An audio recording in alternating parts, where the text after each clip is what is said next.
الحمدللہ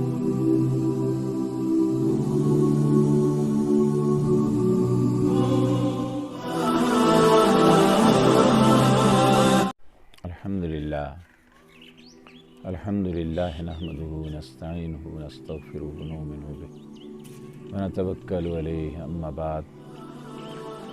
برادران اسلام، السلام علیکم ورحمۃ اللہ وبرکاتہ۔ پچھلے درس میں بنی اسرائیل کی تاریخ کے حالات و واقعات کا تذکرہ چل رہا تھا۔ اللہ تعالیٰ نے ان کی کئی خباستوں کا ذکر کیا اور پھر اپنے رحم و کرم اور درگزر کا تذکرہ فرمایا، جن میں یہ تھا ان پر من و سلوہ ہو اتارا گیا۔ اللہ رب العالمین نے دھوپ میں ان کے لیے بادل کا سایہ کیا اور پھر ارشاد فرمایا گیا کہ ان کو ایک بستی کا حکم دیا جس میں جانے پر اللہ تعالیٰ کی حمد و ثنا کرتے ہوئے جانے کا تذکرہ۔ لیکن یہ سب کچھ اور اس کے ساتھ پھر تورات کے دیے جانے کا ذکر، بنی اسرائیل کے 70 نمائندوں کا موت کے بعد دوبارہ اٹھانا، اللہ تعالیٰ کی طرف سے یہ بہت سی چیزیں تھیں جو اس کے فضل و کرم کی غماز تھیں۔ لیکن بنی اسرائیل نے اپنی ان ظالمانہ چالوں سے، جو بار بار وہ غلط کام کرتے رہے، غلط کاریاں کرتے رہے، ان سب چیزوں کو بدل دیا اور اللہ رب العالمین نے پھر ان پر آسمان سے عذاب نازل فرمائے۔ اور ساتھ یہ بات بتائی گئی کہ یہ سزا تھی ان نافرمانیوں کی جو یہ لوگ کرتے تھے۔ انہیں کی تاریخ، اللہ تعالیٰ کے انعامات، ان کا تذکرہ اس آج کے سبق میں بھی موجود ہے۔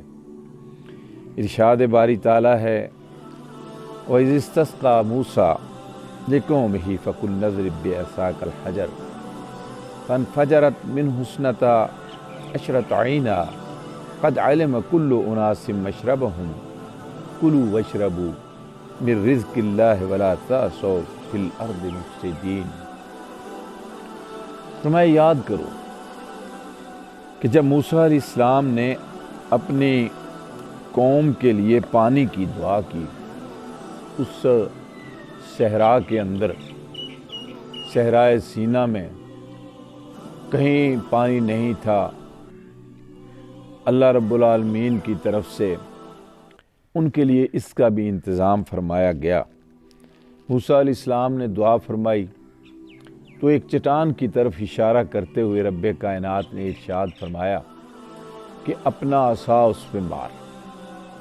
اب اللہ تعالیٰ کے حکم پر موسیٰ علیہ السلام نے جب وہ اپنا ڈنڈا مارا تو اللہ تعالیٰ ارشاد فرماتے ہیں کہ اس سے 12 چشمے پھوٹ نکلے۔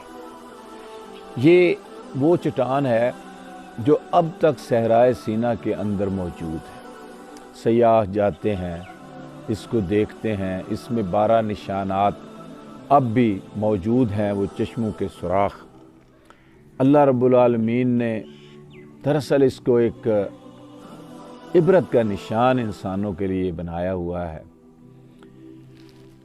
اللہ تعالیٰ نے 12 چشمے نکالنے کی یہ حکمت یہ بھی بیان فرما دی، فرمایا کہ تاکہ ہر قبیلہ جان لے کہ اس کے پانی لینے کی جگہ کون سی ہے۔ یہ ایسی قوم تھی کہ اس سے یہ باور کیا جا سکتا تھا کہ اگر ایک ہی جگہ سے یہ پانی لینے کا انہیں حکم دیا جائے تو چونکہ یہ 12 قبیلے ہیں، یہ لڑیں گے، جھگڑیں گے۔ مالک کائنات نے ہر قبیلے کو اس کا وہ نشان، اس کا وہ کنواں، اس کا وہ چشمہ وہ بتا دیا، اور ارشاد فرمایا گیا کہ یہ اللہ تعالیٰ کا دیا ہوا رزق ہے، کھاؤ پیو اور زمین میں فساد نہ پھیلاتے پھر۔ یہ دراصل بنی نوع انسانی کے لیے ازل سے ابد تک پیغام ہے کہ جس مالک کا انسان رزق کھاتا ہے اس کا فرما بردار بندہ بنے، جس مالک کی سرزمین پہ رہتا ہے انسان اس کے ساتھ نمک حرامی نہ کرے۔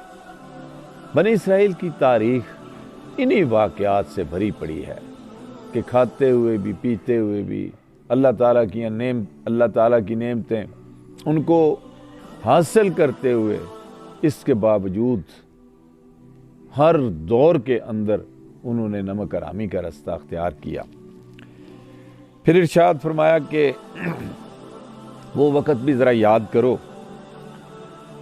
کہ وَإِذْ قُلْتُمْ يَا مُوسَىٰ لَن نَّصْبِرَ عَلَىٰ طَعَامٍ وَاحِدٍ، جب اس قوم نے کہا کہ اے موسیٰ ہم ایک ہی طرح کے کھانے پینے پر انحصار نہیں کر سکتے، ہمارے لیے زمین کی پیداوار تنبت الارض من بقلها وقثائها وفومها وعدسها، ایک ہی طرح کی پیداوار نہیں کھا سکتے، ہمارے لیے تو ساگ چاہیے، ترکاری چاہیے، ککڑی چاہیے، گیہوں چاہیے، لہسن چاہیے اور پیاز چاہیے، دالیں وغیرہ چاہیے۔ قال تستبدلون الذی ادنی بالذی هو خیر، تو موسیٰ علیہ السلام نے ارشاد فرمایا کہ کیا بہترین چیز کو چھوڑ کے تم وہ ادنا چیزیں اختیار کرنا چاہتے ہو کہ جن کے لیے تمہیں محنت بھی کرنی پڑے گی۔ اللہ تعالیٰ نے یہ چیزیں جو عطا فرمائی تھی جن کا پچھلے رکوع میں تذکرہ فرمایا گیا ہے، یہ ان کو بے مشقت مل رہی ہیں، لیکن یہ چیزیں ان کے لیے اللہ تعالیٰ نے حکم دے دیا کہ ان کے لیے تمہیں مشقت بھی کرنی ہے، تو ارشاد فرما دیا کہ اہبطوا مصرا فإن لکم ما سألتم وضربت علیہم الذلۃ والمسکنہ، فرمایا کہ ارشاد فرما دیا گیا کہ جاؤ کسی شہری آبادی میں چلے جاؤ، جو مانگتے ہو وہاں مل جائے گا، لیکن کام کرنے کی عادت ان لوگوں کو نہیں تھی۔ آخر کار ہوا کیا، صحرا نوردی کے اندر ایک عرصہ بیت گیا اور پھر ارشاد فرمایا کہ یہاں تک نوبت پہنچی کہ ذلت اور بدحالی ان پر مسلط کر دی گئی اور اللہ تعالیٰ کے غضب کا شکار ہو گئے۔ اسرائیلی روایات کے اندر ہے کہ 40 سال تک تقریباً یہ قوم یہ اسی طرح صحرا نوردی کرتی رہی اور پھر ان کی نئی نسل جو ہے وہ پروان چڑھی تو پھر حالات جو وہ بدلے۔ یہ نتیجہ تھا کس بات کا؟ اللہ تعالیٰ سے اللہ تعالیٰ فرما رہے ہیں کہ اللہ کی آیات سے کفر کرنے کا، اور پھر اس سے آگے یہی نہیں، اس سے آگے بہت سی چیزیں انہوں نے کی جن کا تذکرہ ہم اگلے سبق میں کریں گے۔ وآخر دعوانا ان الحمد للہ رب العالمین۔